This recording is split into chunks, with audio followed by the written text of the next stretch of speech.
और वो लोग जिन लोगों को इन्फॉर्मेशन है या जिनके पास नॉलेज है, मैं हमेशा ये बात करूँगी कि उन लोगों से टिप्स भी लिया करें, उनसे स्किन के बारे में पूछ लिया करें, उनके प्रोडक्ट्स के बारे में पूछा करें कि वो कौन से प्रोडक्ट्स लगाते हैं या फिर उनकी रूटीन क्या है। आजकल मैटर करता है हर चीज़ के लिए रूटीन। जैसे मैं आपको ब्रेक से पहले बता रही थी ना कि खाने पीने की, डाइट की और आपकी हेल्दी लाइफस्टाइल की हर चीज़ की रूटीन होती है। उसी तरह आप अपनी पूरी चीज़ों में, जिसमें आप ग़िज़ा का भी ख्याल रख रहे हैं, जिसमें आप अपना भाग दौड़ का, अपनी एक्सरसाइज का, अपने घर वालों का जब ख्याल रख रहे हैं, तो उसमें एक चीज़ जो हम माइनस कर जाते हैं वो है हमारी स्किन। जब हम अपनी स्किन का बिल्कुल ख्याल छोड़ देते हैं तो उसके बाद एकदम से डिज़ास्टर चेंज आता है हमारी स्किन में। उसके बाद हम कहते हैं यार हमने किधर जाना है, हमने किस डॉक्टर के पास जाना है, किस डर्माटोलॉजिस्ट के पास जाना है। ऑनेस्टली अगर हम अपना खुद से ख्याल रखना शुरू कर दें अच्छे तरीके से, और ये बात मैं आपको बताऊं, ये हमारे बड़े बुजुर्ग जितने भी घर में बैठे ना, अम्मी, दादियाँ, बड़ी भाभियाँ, बड़ी बहनें, आप उनसे पूछ लीजिए, जब वो अपने घर में अपने ही स्किन का अच्छी तरीके से ख्याल रखेंगी, अपने मुंह को साफ़ रखेंगी, अपने मुंह को क्लिनज रखेंगी, तो उनको किसी डॉक्टर की ज़रूरत नहीं पड़ेगी। ये बात फैक्ट है, आप खुद करके देख लीजिए। 2 दिन आप दाँत मांजिए, तीसरे दिन अगर आप दाँत नहीं मांजेंगे तो क्या होगा?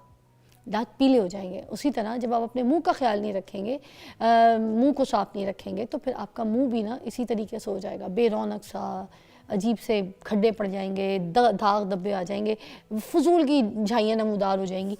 तो ये रूटीन जो है ना, जो आजकल की ट्रेंडिंग वाली चीज़ें, इसको फॉलो करना है। हम सबसे पहले करेंगे अपने चेहरे को एक्सफोलिएट।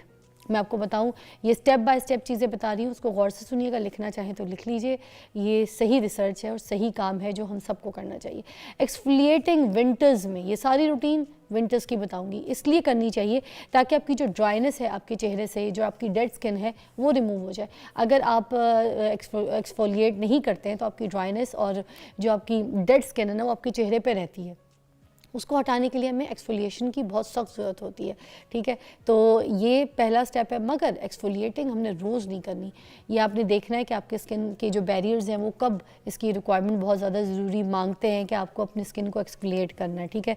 ये आप वीक में कर सकते हैं, बहुत ज़्यादा ज़रूरत है तो ट्वाइस अ वीक कर सकते हैं। उसके बाद हमारे पास आ जाता है क्लिनजर्स। क्लिनजर्स जो है ड्राइनेस को भी जो है सॉफ्ट करते हैं आपके स्किन की।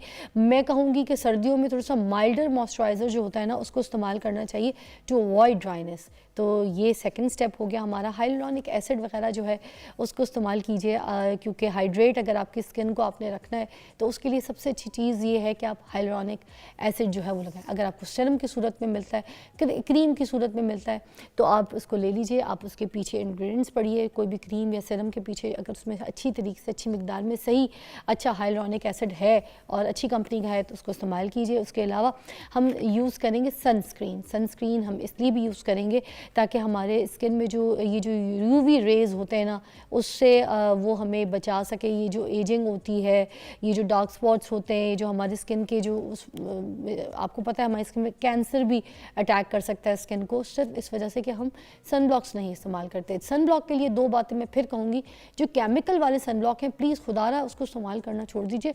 वो तो बल्कि स्किन की मज़ीद जो डिजीज़ हैं, बीमारियाँ हैं, उसको जन्म दे सकती हैं।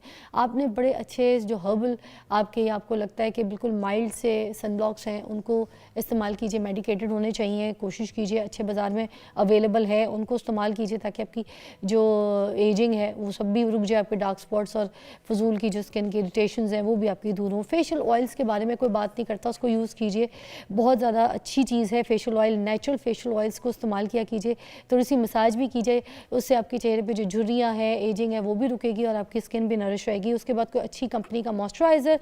फिर जो लास्ट एक चीज़ रह जाती है वो है लिप बाम। वो लिप बाम को भी ज़रूर इस्तेमाल किया कीजिए। और उसके अलावा हाइड्रेटिंग मास्क जो है ये इस तरीके से तरतीब से अपनी स्किन को बैलेंस कीजिए, आपकी स्किन को खूबसूरत कीजिए और ये ट्राई करके देखिएगा। इस स्किन रूटीन के बाद आपको किसी डॉक्टर, किसी हकीम की ज़रूरत नहीं पड़ेगी। आप अगर खाने से आधा घंटा पहले भी अगर कीनू खा लें तो आपकी जो भूख है, जो आपकी हंगर है, वो एकदम से ना सॉफ्ट हो जाती है। आपको बेतहाशा जो भूख का एक दौड़ा पड़ा होता है, सर्दियों में ज़्यादा भूख लगती है, वो नहीं लगेगी। तो कीनू का इस्तेमाल ऑरेंजेस का आप अगर करें तो बहुत अच्छा है और सोर्स ऑफ विटामिन सी है, वो तो हमें चाहिए। गुआवा बड़ी अच्छी चीज़ है। अमरूद, जो ये हमारी हिकमत है वो कहती है कि 1 मटका पानी जो है, पूरा 1 मटका जो जिसमें जितना भी पानी होता है, जितना भी लीटर पानी होता है, 1 अमरूद उसकी पूरी पानी की कमी जो है वो पूरी कर देता है। तो आप अपनी ज़िंदगी में अगर गुआवा शामिल करेंगे तो it's a good source of protein and fibre which can help you feel full. आज मैं आपको सर्दियों का एक ऐसा डाइट प्लान बताऊंगी जिसको आप अगर फॉलो करते हैं अपनी ज़िंदगी में तो मुझे नहीं लगता कि आप सर्दियों में आके अपना एकदम से वेट गेन कर लेंगे, बल्कि आप मज़ीद खूबसूरत, मज़ीद फ्रेश और मज़ीद हेल्दी अपने आप को फ़ील करेंगे। कुछ ऐसी चीज़ें जो सर्दियों की हैं, जैसे ऑरेंजेस के बारे में मैं आपको बताऊँगी। बाज़ार में ऑरेंजेस आना शुरू हो गए हैं और जैसे ही अच्छे वाले ऑरेंजेस अब आपको मिल जाते हैं बाज़ार में तो वो ज़रूर लीजिएगा, क्योंकि हाई इन विटामिन सी है, ठीक है, और उसके अंदर जो उसका जो रस होता है वो वैसे आपके मेटाबॉलिज्म के लिए बहुत अच्छा होता है, आपकी हंगर को जो है ना वो दूर करता है।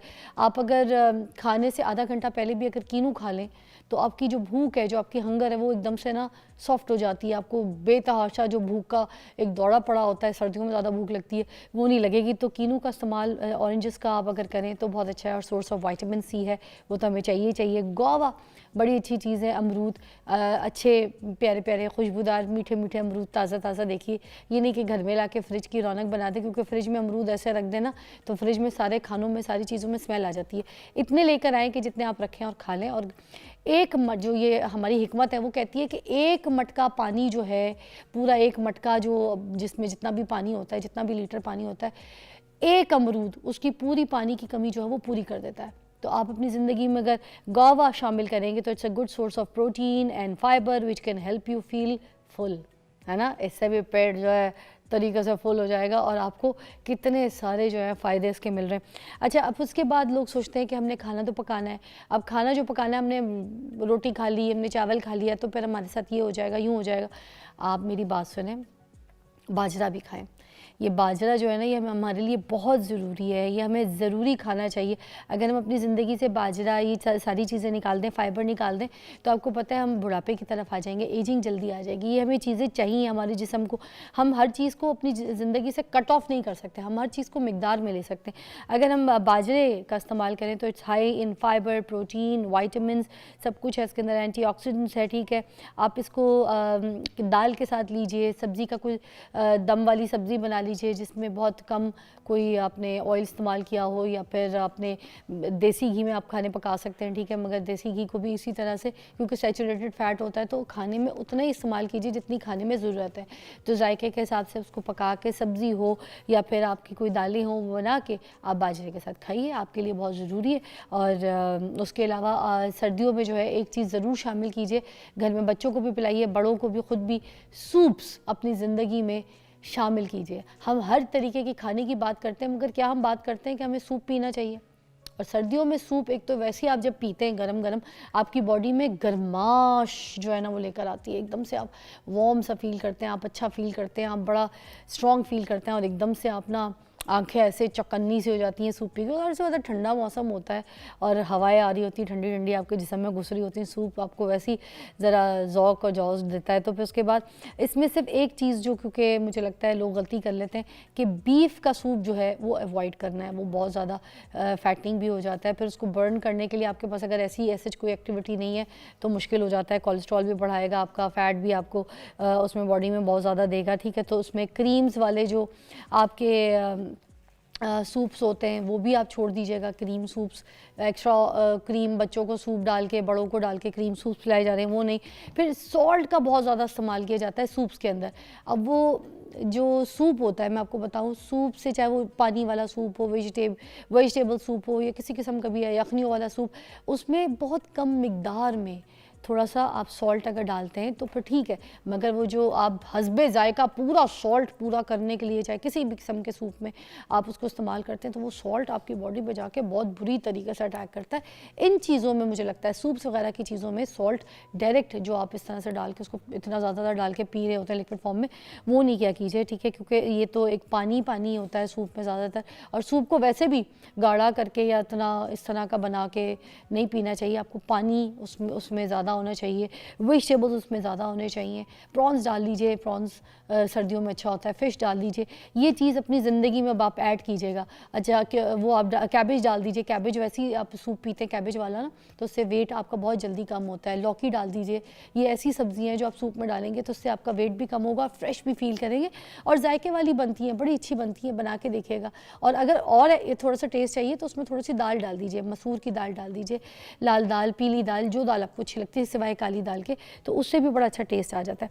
अच्छा, पानी का इस्तेमाल तो बहुत ज़्यादा करना चाहिए, क्योंकि सर्दियों में पानी छोड़ के हम सारी ज़िंदगी सब कुछ खा रहे पी रहे होते हैं, तो पानी ज़्यादा से ज़्यादा इंटेक कीजिए, जिसमें एक पानी जो मैं आपको बताती हूँ वेट आपका ऐसे कम भी करेगा और आपको एक्टिव और फ्रेश करेगा, ऐसे स्किन पे ग्लो आएगा, आपको बेस और मेकअप की इतनी ज़रूरत नहीं पड़ेगी। मैंने भी अभी जब से सर्दियाँ शुरू हुई तो मैंने भी अभी बल्कि इसको रेगुलर पीना शुरू किया, फ़िलहाल को भी पिला रही हूँ। आप भी अपने बच्चों को भी पिला सकते हैं, खुद भी पी सकते हैं, इसके कोई नुकसान नहीं है, बहुत फ़ायदेमंद चीज़ है। आप क्या करें कि वार्म ड्रिंक बनाइए, उसको आप क्या कीजिए, जिंजर और लेमन जो है ना उसके अंदर डाल दीजिए और उसको आराम से पीजिए। और होता क्या है कि ginger can help improve your metabolism, ये तो आपको सबको पता है। लेमन जो है आपके डाइजेस्ट सिस्टम के लिए बहुत अच्छा है, आपका जो टॉक्सिन्स है उसको फ्लश कर देता है आपकी बॉडी के अंदर से, तो ये लेमन भी बहुत अच्छा काम करता है और जिंजर भी बहुत अच्छा काम करता है। लेमन की मिकदार थोड़ी सी कम रखिएगा ड्रॉप्स के सूरत में, ये रोज़ सुबह वार्म वाटर अपनी ज़िंदगी में पीना शुरू कीजिए, तो देखिए आपका एक तो वेट भी कम होगा, आपका डाइजेस्टिव सिस्टम अच्छा होगा, आपके बॉडी से गंदे टॉक्सिन्स जो हैं वो फ्लश आउट हो जाएंगे। और जब तक ये फ्लश आउट नहीं होते, आपको पता है आपकी बॉडी के अंदर जो टॉक्सिन्स जमा होते रहते हैं, उससे बहुत सारी बीमारियां भी पैदा होती हैं। ये सारी चीज़ों को इस्तेमाल कीजिए, तो आपकी जो भी डाइट है, जो भी डाइट प्लान है, अगर मेरे वाले डाइट प्लान को थोड़ा बहुत भी पाव भी मैं कहती हूँ आप अगर अपनी ज़िंदगी में थोड़ा सा शामिल करके देखेंगे, तो आपकी हेल्थ में भी फ़र्क आएगा, आपकी लुक में भी फ़र्क आएगा, आपकी स्किन में भी फ़र्क आएगा और आपकी सेहत में भी फ़र्क आएगा और आप एक्टिव भी रहेंगे। एक ब्रेक के बाद मिलते हैं।